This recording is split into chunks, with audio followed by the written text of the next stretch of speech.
Alfred stood with his back pressed against the trunk of an ash tree, which remained bereft of foliage after what had been a hard winter.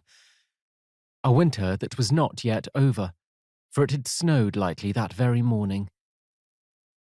Around the young king were more leafless trees of ash and elm, and 20 or so hearth-weru, his loyal hearth warriors, all standing grim and silent in the gloom.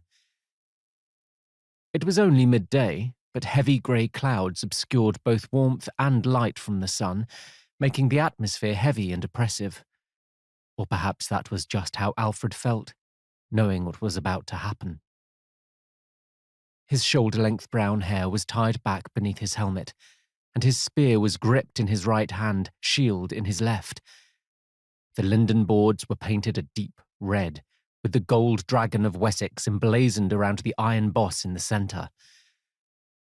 Alfred's life had been saved a number of times by this shield, but he kept it hidden for now, knowing its colourful imagery would stand out starkly against the browns and greys all around them. He peered along the trail which weaved through the trees, seeing nothing, not even his captain, Alderman Wulfrich. Alfred knew Wulfrich was concealed within the bushes about 50 yards distant, along with another 20 warriors, yet he could barely make out any of them. To his right there came a splattering sound, and he turned, seeing one of his men emptying his bladder, the steaming liquid landing on the sodden, brown leaves that carpeted the entire area. For a moment, Alfred thought about upbraiding the soldier, but he held his tongue.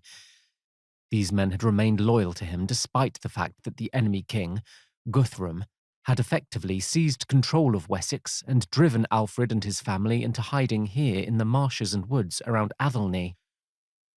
A hearth warrior taking a piss was nothing to get angry about in the grand scheme of things. Someone grunted a wordless warning, and Alfred's eyes snapped back to the trail. Striding along, chattering noisily as if they hadn't a care in the world, came a party of Danes.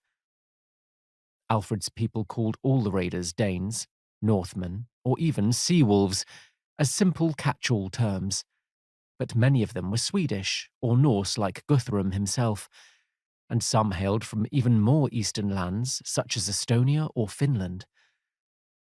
Although Alfred's West Saxons shared some similarities with the invaders, in language, dress, and their love for drunken nights spent in the mead hall, for example, there were many clear differences that separated them from one another.